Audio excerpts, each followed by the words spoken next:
আজ পৃথিবীর দিকে তাকালে দেখতে পাই কোভিড-19 মতো এই মহামারী আল্লাহ দিয়েছেন, কিন্তু এই মহামারী আসার পরে মানুষগুলো বেশিরভাগ ম্যাক্সিমাম মানুষ আল্লাহকে আগের থেকে আরও বেশি ভুলে যাচ্ছে। ঠিক না বেঠে? আল্লাহ স্মরণ তাদের দিল থেকে আরও অনেক দূরে চলে গিয়েছে। অথচ আল্লাহ পাক এরকম বিপদ আপদ আমাদের উপরে এজন্যই পাঠান যাতে আল্লাহ বলা মানুষগুলো আল্লাহকে স্মরণ করে, আল্লাহর কাছে আশ্রয় চায়, আল্লাহর কাছে রোগ মুক্তির জন্য প্রার্থনা করে।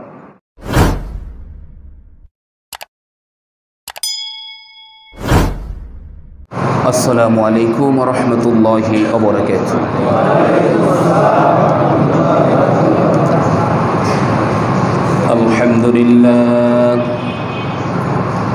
আলহামদুলিল্লাহ নাহমাদুহু ওয়া নাস্তাঈনুহু ওয়া নাস্তাগফিরুহু ওয়া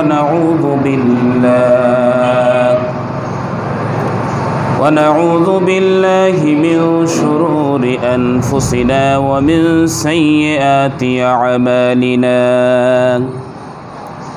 من يهده الله فلا مضل له ومن يضلل فلا هادي له ونشهد أن لا إله إلا الله وحده لا شريك له ونشهد أن سيدنا وسندنا ومولانا محمدا عبده ورسوله الذي أرسله بالحق بشيرا ونذيرا وداعيا إلى الله بإذنه وسراجا وقمرا منيرا. فقد قال الله تعالى في كلامه المجيد والفرقانه الحميد: أعوذ بالله من الشيطان الرجيم. بسم الله الرحمن الرحيم. يا أيها الذين آمنوا كتب عليكم الصيام كما كتب على الذين من قبلكم لعلكم تتقون. وقال النبي صلى الله عليه وسلم: ثلاث دعوات مستجابات لا شك فيهن: دعوة الصائم ودعوة المظلوم ودعوة المسافر. وقال سبحانه وتعالى في شان حبيبه: إن الله وملائكته يصلون على النبي يا أيها الذين آمنوا صلوا عليه وسلموا تسليما. اللهم صل على محمد وعلى آل محمد كما صليت على إبراهيم إنك حميد مجيد. اللهم بارك على محمد وعلى آل محمد كما باركت على إبراهيم وعلى آل إبراهيم إنك حميد مجيد. মুআজ্জিজ মোহতারাম হযরত উলামা ইকরাম, উপস্থিত প্রিয় মুসল্লিয়ান আযম, আল্লাহ পাকের সুউচ্চ দরবারে শুকরিয়া জ্ঞাপন করছি যে আল্লাহ পাক আমাদেরকে শাবান মাসের শেষ জুমায় তার ঘরে হাজির হওয়ার তৌফিক এনায়েত করলেন। আমরা সকলে জবান খুলে শুকরিয়া আদায় করি, সকলে বলছি আলহামদুলিল্লাহ। দুরূদ ও সালাম প্রেরণ করছি হযরত মুহাম্মদ মুস্তাফা সাল্লাল্লাহু আলাইহি ওয়াসাল্লামের প্রতি। স্মরণ করছি পৃথিবীর শুরু থেকে আজ পর্যন্ত যারা দিনকে সমুন্নত রাখার জন্যে আল্লাহর দিন আল্লাহর জমিনে প্রতিষ্ঠা করার লক্ষ্যে যারা জীবন দিয়েছেন, আল্লাহ পাক যেন তাদের সকলকে শহীদের মর্যাদা দান করেন। সকলে বলি আমিন। এবং তাদের প্রতি আমাদের সমর্থন এবং ভালোবাসা অবিরাম। যারা আল্লাহর পথে চলে, আল্লাহর পথে চলতে গিয়ে নিজেদের জীবন কখনো কখনো হুমকির মধ্যে পড়লেও তারা দুনিয়ার কোনো শক্তিকে পরোয়া না করে একমাত্র আল্লাহর সন্তুষ্টির জন্যে তাদের কার্যক্রম চালিয়ে যায়, তাদের প্রতি আমাদের সমর্থন এবং ভালোবাসা অবিরাম। প্রিয় উপস্থিতি, কোভিড-19 শুধু আমাদের দেশ নয়, পৃথিবীর অনেক দেশ, আপনারা ইতোমধ্যে অবগত হয়েছেন, অনেক দেশে নূতন করে লকডাউন শুরু হয়েছে, আমাদের দেশেও চলছে। আল্লাহ সুবহানাহু ওয়া তাআলা মাঝে মধ্যে মানুষের উপরে এজন্যই বিপদ নাজিল করেন যাতে মানুষগুলো আল্লাহ পাককে বেশি স্মরণ করে। আল্লাহ সুবহানাহু ওয়া তাআলা বলেছেন, ওয়ালানাবলুওয়ান্নাকুম বিশাইইম মিনাল খাউফ ওয়াল জু ওয়া নাকসিম মিনাল আমওয়াল ওয়াল আনফুস ওয়াস সামারাত ওয়া বাশশিরিস সাবিরিন। আল্লাহ পাক বললেন, আমি অবশ্যই ওই মানুষদেরকে পরীক্ষা করব যারা আমার উপর ঈমান এনেছে। ওয়ালানাবলুওয়ান্নাকুম বিশাইইম মিনাল খাউফ, তাদেরকে যতগুলি সাবজেক্টের পরে আমি আল্লাহ পাক পরীক্ষা নিব, তার মধ্যে প্রথম সাবজেক্ট হচ্ছে ভয়। কোভিড-19 বা এর থেকে আরও মারাত্মক কিছু রোগ দুনিয়াতে পাঠিয়ে আল্লাহ পাক তার বান্দাদের থেকে পরীক্ষা নেবেন যে তারা কি আমাকে ভুলে যায় নাকি আমার স্মরণে আরও বেশি মাশগুল হয়ে যায়। কিন্তু আফসোস হচ্ছে, আজ পৃথিবীর দিকে তাকালে দেখতে পাই কোভিড-19 মতো এই মহামারী আল্লাহ দিয়েছেন, কিন্তু এই মহামারী আসার পরে মানুষগুলো বেশিরভাগ ম্যাক্সিমাম মানুষ আল্লাহকে আগের থেকে আরও বেশি ভুলে যাচ্ছে। ঠিক না বেঠে? আল্লাহ স্মরণ তাদের দিল থেকে আরও অনেক দূরে চলে গিয়েছে। অথচ আল্লাহ পাক এরকম বিপদ আপদ আমাদের উপরে এজন্যই পাঠান যাতে আল্লাহ বলা মানুষগুলো আল্লাহকে স্মরণ করে, আল্লাহর কাছে আশ্রয় চায়, আল্লাহর কাছে রোগ মুক্তির জন্য প্রার্থনা করে। প্রিয় উপস্থিতি, গত বছর রমজানে যারা আমাদের মাঝে ছিলেন, গত রমজানই অনেকে বিদায় হয়েছেন। তাদের মধ্যে অন্যতম আবু বকর সিদ্দিক ভাই, তিনি বিদায় হয়েছেন, একজন নামাজি মানুষ ছিলেন। আমরা আজকে তামাম পৃথিবী খুঁজলেও তাকে পাবো কি? চলে গিয়েছেন। মনির হোসেন সহ আরও অনেকেই, নাম না জানা অনেক মুসল্লি যারা বিদায় হয়েছেন। আল্লাহ সুবহানাহু ওয়া তাআলা তাদেরকে সহ গত হওয়া সকল মুমিনদের জীবনের গুনাহ মাফ করে জান্নাতবাসী করুন। সকলে বলি আমিন। প্রিয় উপস্থিতি, আমরাও জানি না আমাদের হায়াত, আমাদের জিন্দেগি কতদিন বাকি আছে। জানি কেউ? কেউ জানি না। কখন আল্লাহ আমাদেরকে ডাক দিবেন আমরা কেউ বলতে পারি না। আজকে এই মহামারীর সময়, এই দুর্যোগের সময় মুমিন হিসাবে আমাদের দায়িত্ব ছিল আল্লাহকে বেশি করে স্মরণ করা। আজকে আমরা যে কোনো ব্যক্তি যে কোনো দল করতে পারি, এখানে কোনো আপত্তি নেই। আপনি যে দল আপনার ভালো লাগে, জাগতিক দলের সমর্থন আপনি করেন, কিন্তু কি আপনি একবারও ভেবে দেখেছেন আপনি যখন এই দুনিয়া থেকে চলে যাবেন, যারা আওয়ামী লীগ করেন, আপনার প্রধানমন্ত্রী, আপনার রাষ্ট্রপতি আপনার সাথে কবরে যাবে কি? যারা বিএনপি করে তাদের নেতা নেত্রী তাদের কারোর সাথে কবরে যাবে কি? যারা অন্য যে কোনো দলের সমর্থন করে, আপনি যখন দুনিয়া থেকে চলে যাবেন আপনি একাই যাবেন, আপনার সাথে কেউ জীবিত মানুষ কবরে যাবে না। আওয়ামী লীগের অনেক জ্যেষ্ঠ নেতা চলে গিয়েছেন, অনেকে করোনা আক্রান্ত। পত্রিকায় দেখলাম প্রায় 30 জন এমপি যারা করোনায় আক্রান্ত হয়েছে। বিএনপির অনেক জ্যেষ্ঠ নেতা চলে গিয়েছেন, জাতীয় পার্টির অনেক জ্যেষ্ঠ নেতা চলে গিয়েছেন, তাদের প্রেসিডেন্ট, তাদের সভাপতিও চলে গিয়েছেন। এই মানুষগুলি চলে যাওয়ার পরে 2, 4, 5 দিন 10 দিন মানুষ তাদেরকে স্মরণ করে। এরপরে পৃথিবীর মানুষের চিরাচরিত নিয়ম অনুযায়ী ওই মানুষগুলিকে সবাই ভুলে যায়। ঠিক না বেঠে? আপনি যে দলই করেন আপত্তি নাই, কিন্তু আপনার কবরটাকে সুন্দর করে সাজাতে যে আমলের দরকার, এই আমল আপনাকে আপনার নিজের জন্যই তৈরি করতে হবে। কোনো নেতা আপনার আমল তৈরি করে দিবে না, কোনো নেতা আপনার কবরেও যাবে না, কোনো নেতা আপনাকে 1 সেকেন্ডের জন্য আপনি কবরে কেমন আছেন এটা স্মরণও করবে না। প্রিয় উপস্থিতি, ইমাম গাজ্জালির কাছে একজন লোক হাঁপাতে হাঁপাতে এসে বললেন, হুজুর আমি একটা দুঃস্বপ্ন দেখেছি। স্বপ্নটি দেখার পরে আমার গায়ের লোমগুলি দাঁড়িয়ে গিয়েছে। আমি আর 1 সেকেন্ড বিছানায় না থেকে আপনার কাছে আমি ছুটে এসেছি। হুজুর আমাকে স্বপ্নের তাবিরটা বলে দেন, আমি একটা কঠিন স্বপ্ন দেখেছি।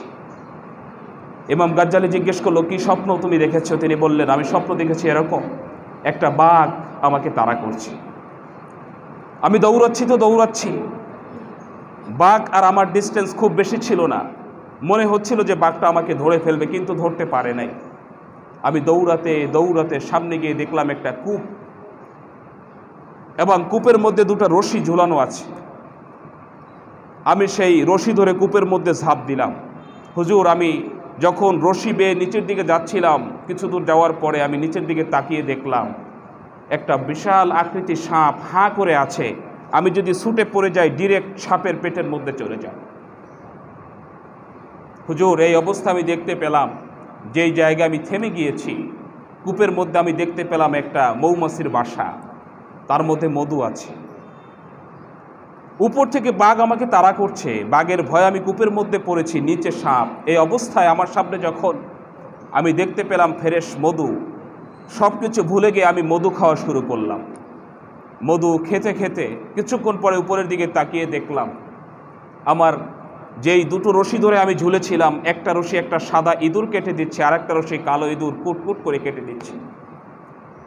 হুজুর কিছুক্ষণ পরে আমি দেখলাম এই 2টা ইঁদুর 2টা রশি কেটে দেওয়ার পরে আমি সাপের মুখের মধ্যে পড়ে গিয়েছি। এটা দেখেই আমি ঘুম ভেঙে গিয়ে আমার মনের মধ্যে যে তাড়াহুড়া আর আতঙ্ক তৈরি হয়েছে, আপনি তাকায় দেখেন আমার শরীরের প্রত্যেকটা লোম দাঁড়িয়ে গিয়েছে। হুজুর আপনি বলেন এর তাবিরটা কি? ইমাম গাজ্জালি বললেন, শোনো, এর তাবির হচ্ছে তোমাকে যে বাঘটা তাড়া দিচ্ছে, তোমাকে দৌড়াচ্ছে, ওই বাঘটা হচ্ছে আজরাইল। আর তুমি যে 2টো রশি ধরে ঝুলে পড়েছো, একটা রশি হচ্ছে দিন আর একটা হচ্ছে রাত। আর নিচে যে সাপ তুমি দেখতে পাচ্ছ, এই সাপ হচ্ছে তোমার কবর।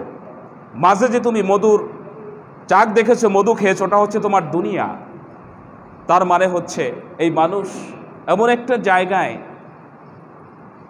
জীবন মৃত্যুর সন্ধিক্ষণে থেকে দুনিয়ার প্রলোভনে, ওই মধু নামক ওই দুনিয়ার প্রলোভনে মানুষ আজরাইলের কথাও ভুলে যায়, কবরের কথাও ভুলে যায়। ঠিক না বেঠিক?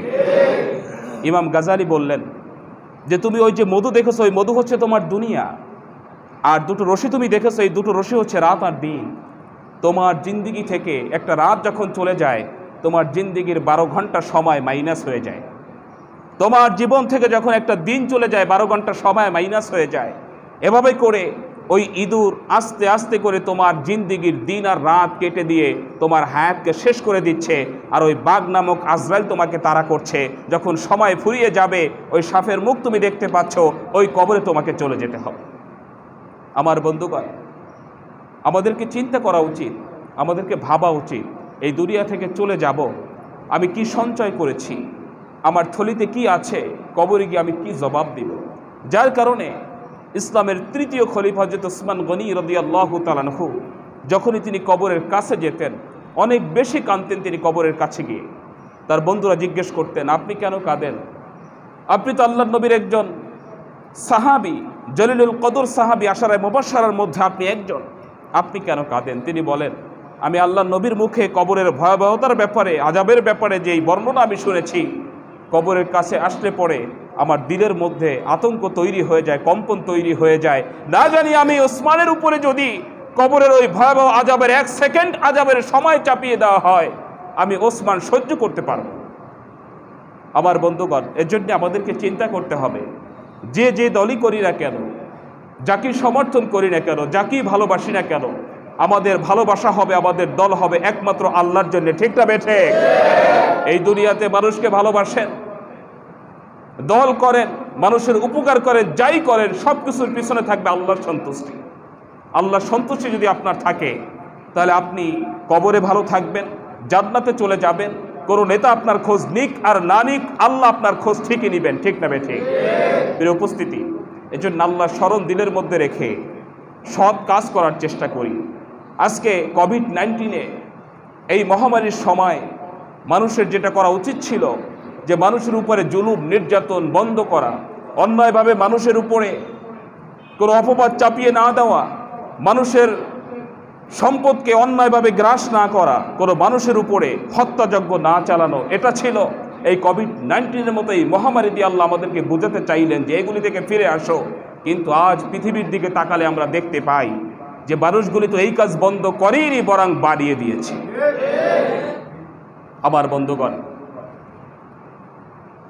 রমজান আল কারীম আমাদের কাছে চলে এসেছে একেবারেই সন্নিকটে। 14 এপ্রিল বুধবার, পহেলা রমজান। গত জুমে আপনারা শপথ করেছেন যে রমজান মাসের জন্য আমাদের প্রস্তুতি আছে এবং পাক্কা নিয়ত আছে, আল্লাহ যদি আমাদেরকে হায়াতে রাখে রমজানের একটা রোজাও আমরা ছাড়ব না, তারাবিও ছাড়ব না ইনশাআল্লাহ। এবছর সরকারের পক্ষ থেকে, ইসলামী ফাউন্ডেশনের পক্ষ থেকে জানানো হয়েছে স্বাস্থ্যবিধি মেনে তারাবি নামাজ পড়ায় কোনো আপত্তি নেই। কোভিড-19 ব্যাপারে আমরা সতর্ক থাকি। অনেকে আমরা একেবারে এই বিষয়টা উড়িয়ে দিচ্ছি না, টুকটাক আছে, চলছে, অনেকে আক্রান্ত হচ্ছে। আমারও এক বিশ্ববিদ্যালয়ের বড় ভাই কয়েকদিন আগে তিনি মারা গিয়েছেন, অনেক এমপি মন্ত্রী মারা যাচ্ছেন, অনেক গুণীজন মারা যাচ্ছেন, আলেম ওলামার অনেকেই চলে যাচ্ছেন। এর উপস্থিতি, এজন্যে স্বাস্থ্যবিধি মেনে বিশেষ করে মাস্ক পরিধান করা, এই বিষয়টা আমরা নিশ্চিত করি। আমরা মাস্ক পরিধান করি, তারাবি নামাজে আসবো ইনশাআল্লাহ। গোটা মাস ধরে আমরা রোজা রাখবো এবং তারাবি নামাজ আদায় করব। আল্লাহ পাক রব্বুল আলামিন রমজানের এই বরকতপূর্ণ প্যাকেজ যেন আমাদের দ্বারা সম্পন্ন করার তৌফিক এনায়েত করেন, সকলে বলি আমিন। রমজানের পূর্ব প্রস্তুতির ব্যাপারে আমি গত জুমে আলোচনা করেছিলাম, কয়েকটি পয়েন্ট বাকি ছিল। তার ভিতর একটি হচ্ছে আমরা রমজান মাসের রোজা রাখা এবং তারাবি পড়া এই সামর্থ্য অর্জন করার জন্যে ফরিয়াদ করব কার কাছে? আল্লাহর কাছে। আপনি যদি বলেন যে না আমি ভালো আছি, সুস্থ আছি, আমি রোজা রেখে দিব, তারাবি নামাজ পড়বো না, আল্লাহর কাছে আপনার সহযোগিতা চাইতে হবে, সাহায্য চাইতে হবে। মাবুদ, তুমি আমাকে সহযোগিতা করো, সাহায্য দান করো, আমাকে সুস্থ রাখো, রমজানের রোজা এবং তারাবি সহ যাবতীয় ভালো আমলগুলি যেন আমি করতে পারি, সেই তৌফিক তুমি দান করো। এটা বলতে হবে কার কাছে? আল্লাহর কাছে। এরপরে আরেকটি চূড়ান্ত প্রস্তুতি যেটা, সেটা হচ্ছে রমজানের চাঁদ দেখা। আমরা কিন্তু অনেকেই চাঁদ দেখার এই আমলটা ছেড়ে দিয়েছি, হেলাল কমিটির উপরে আমরা ছেড়ে দিয়েছি। নিজ ভূমিতে দাঁড়িয়ে রমজানের চাঁদ দেখা, ঈদের চাঁদ দেখা বিশ্বনবীর একটা সুন্নাহ। আমরা চেষ্টা করব রমজানের চাঁদ দেখার জন্য, বিশেষ করে একটু বাইরে দাঁড়িয়ে আমরা যদি চাঁদ দেখি, আল্লাহ নবী আমাদেরকে দোয়াও শিখিয়ে দিয়েছেন। তিনি বলেছেন, তুমি বলো আল্লাহুম্মা আহিল্লাহু আলাইনা বিল আমনি ওয়াল ঈমান ওয়াস সালামাতি ওয়াল ইসলাম। হে রব, তুমি আমাদের উপরে যে চাঁদটাকে তুলে ধরেছো, উদিত করেছো, এই চাঁদটা যেন শান্তি এবং নিরাপত্তার বার্তা নিয়ে আমাদের উপরে চলে আসে। সুবহানাল্লাহ। এই দোয়া আপনি আল্লাহর কাছে করবেন।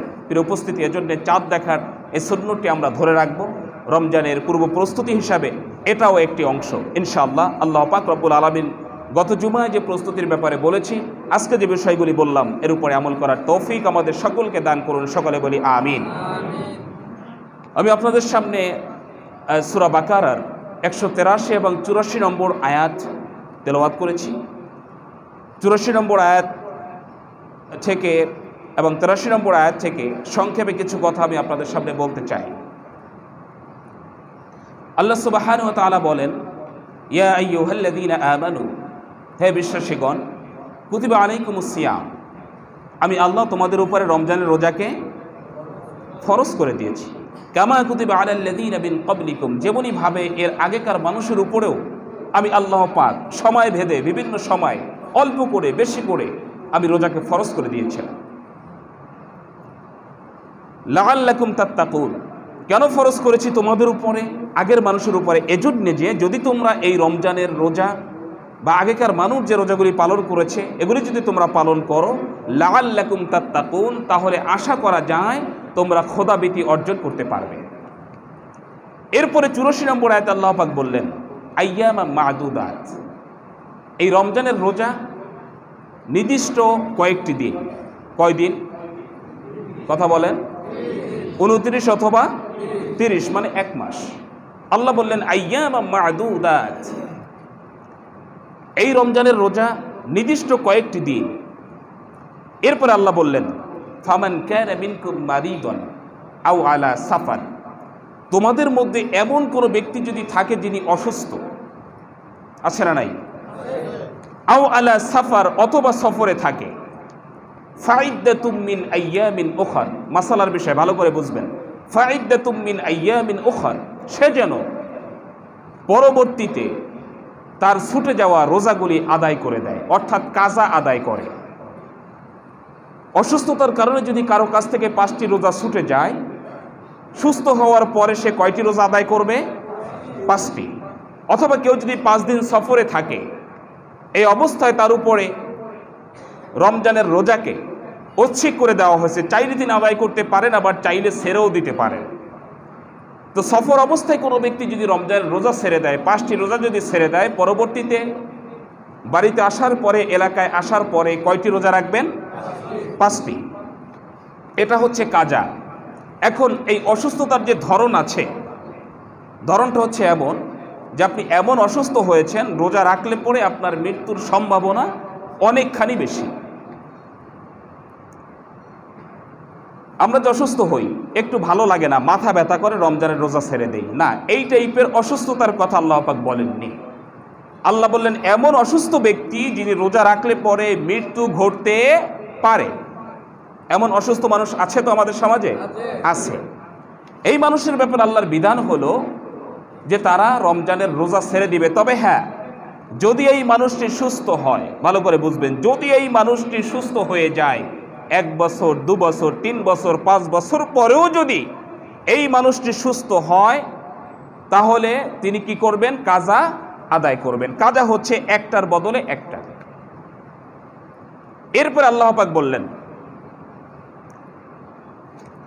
ওয়ালাল্লাযীনা ইউতীকুনাহু ফিদিয়াতুন তুআমু মিসকিন, যারা রোজা রাখতে সক্ষম নয়, যাদের সামর্থ্য নেই, ফিদিয়াতুন তুআমু মিসকিন, তারা যেন গরিব মানুষদেরকে খাদ্য দেয়, ফিদিয়া দেয়। কথা বোঝা গেছে? এখন সামর্থ্য নাই বলতে আমরা কাদেরকে বুঝাই? এমন অনেক মানুষ আছে, সামর্থ্য নাই বলতে তার কথা হলো যে আমার এখন আর ভালো লাগছে না, এত প্রচণ্ড রোদের ভিতরে আমার রোজা রাখতে আর ভালো লাগছে না। আমি কি করলাম? একটা ইয়েতিম মিসকিনকে ডেকে তাকে বললাম, বাপু আমি রোজা রাখছি না, আমার বদলে তুমি রাখো।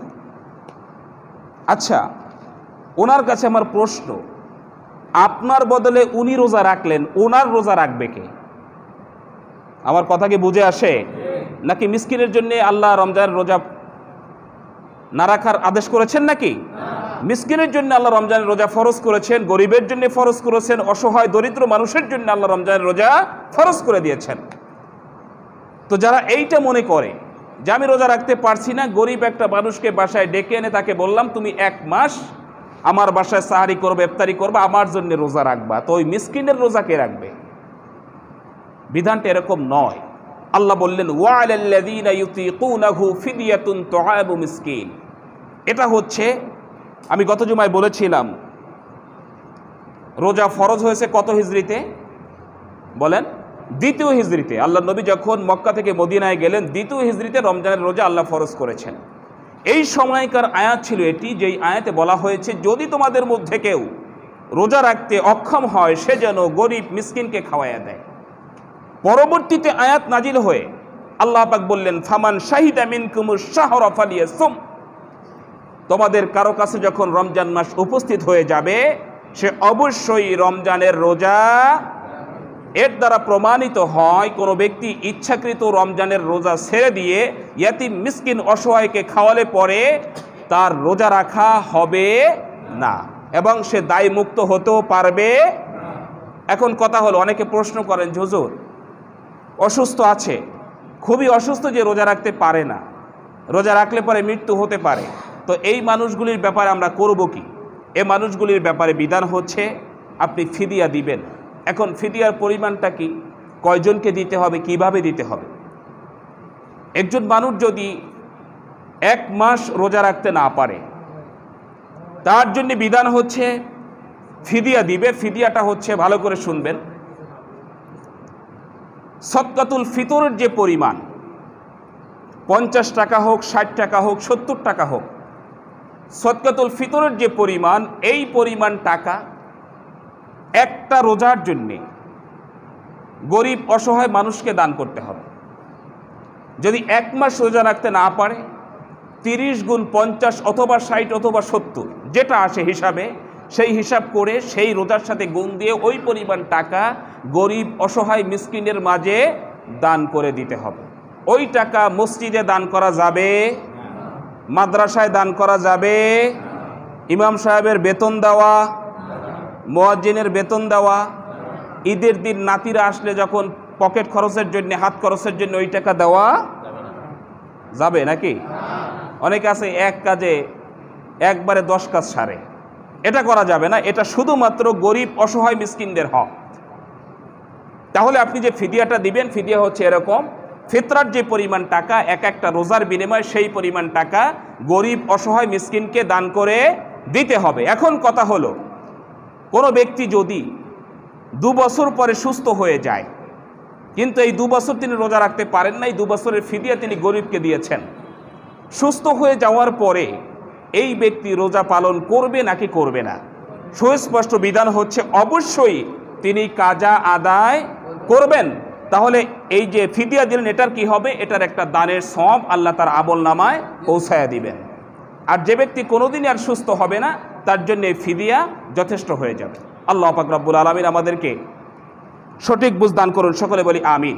প্রিয় উপস্থিতি, এখন কথা হলো, যারা আমরা রমজানের রোজা ইচ্ছাকৃত ছেড়ে দেই, রোদের কারণে বা কাজ করি কষ্টের কারণে আমরা রোজা রাখতে পারি না, তাদের বিধানটা কি?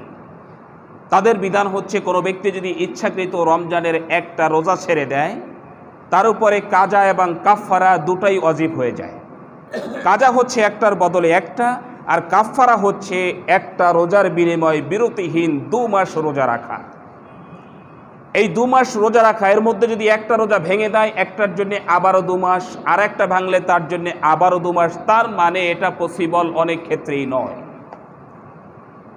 আরেকটি অপশন রয়েছে, যদি এটা কেউ করতে না পারে, তিনি যেটা করবেন, একটা রোজা ইচ্ছাকৃত ভেঙে দেওয়ার জন্য তার কাফফারা হচ্ছে 60 জন মিসকিনকে মধ্যম মানের খাবার পেট পুড়ে খাওয়াতে হবে, অথবা একজন মিসকিনকে 60 দিন 2 বেলা পেট ভরে মধ্যম মানের খাবার খেতে দিতে হবে। কথা কি বোঝা গেছে? মাসালাগুলি ভালো করে বুঝতে হবে। অনেকে আমরা ইচ্ছাকৃত রোজা ছেড়ে দেই, ইচ্ছাকৃত রোজা ছেড়ে দেই। অনেকে আবার এমন আছে, রোজা রাখে না কিন্তু তারাবি পড়ে ঠিকঠাক। কাজুজুর অফিসের যে চাপ, কাজের মধ্যে দিনের বেলা রোজা রাখতে পারে না, কিন্তু আল্লাহর কসম একটা তারাবিও আমি ছাড়ি নেই। এ তারাবি দিয়ে লাভ কি? এ তারাবি দিয়ে লাভ কি? তারাবি পড়া কি ফরজ, ওয়াজিব না? রমজানের রোজা রাখা ফরজ, ফরজে আইন। এইটা বাদ দিয়ে তারাবি পড়ে, একটা তারাবি হুজুর আমি বাদ দেই নেই, তাও খতম তারাবি পড়েছি। প্রিয় উপস্থিতি, এদিকে খেয়াল রাখতে হবে। রমজানের রোজা এবং তারাবি ইনশাআল্লাহ আমরা সঠিকভাবে আদায় করার চেষ্টা করব। আল্লাহ পাক তৌফিক এনায়েত করুন, সকলে বলি আমিন। অনেক ক্ষেত্রে রমজানের রোজা কাজা এবং কাফফারা দুটোই একজন মানুষের উপরে ওয়াজিব হয়ে যায়। যেমন কোনো ব্যক্তি যদি রমজানের রোজা রেখে দেয়, এই অবস্থায় দেখা যায় রোদের কারণে রমজানের রোজা ভেঙে দিয়েছে, এই ব্যক্তির উপরে কাজা এবং কাফফারা দুটোই আদায় করতে হবে। আবার এমনও আছে যে আপনি কি করেছেন, ভুলে রমজানে ভুলে দুপুরবেলা আপনি খেয়ে ফেলেছেন, একেবারেই ভুলে, কেউ জানে না। তো খাওয়ার পরে আপনি আপনার বন্ধুর কাছে শেয়ার করলেন যে ভাই ভুলতে একটা করে ফেলেছি, কি যে আমি আজকে দুপুরবেলা খেয়েছি, আমি তো জানতাম না বা মনে নাই যে আমি রোজা আছি। এবার ওই বন্ধু আপনাকে বলছে, আরে মিয়া এই কাজ কেন করছো তুমি, তোমার তো রোজা নাই। এবার আপনি কি করলেন, রোজাটাকে ভেঙে দিলেন। এবার শরীয়তের বিধান হচ্ছে কাজা তো আদায় করতেই হবে, সাথে কাফফারা ওয়াজিব হয়ে যাবে। আর সঠিক মাসালা হচ্ছে, রমজান মাসে দিনের বেলা কোনো ব্যক্তি যদি ভুল বশত পেট ভরে খেয়েও ফেলে, তার রোজা ভঙ্গ হবে, হতে হবে ভুল বশত। ইচ্ছাকৃত খেলে থাকবে কি? থাকবে না। প্রিয় উপস্থিতি, আল্লাহ সুবহানাহু ওয়া তাআলা আমাদেরকে রমজান মাসের এই মাসালাগুলি জেনে সঠিকভাবে সিয়াম সাধনার তৌফিক এনায়েত করুন, সকলে বলি আমিন।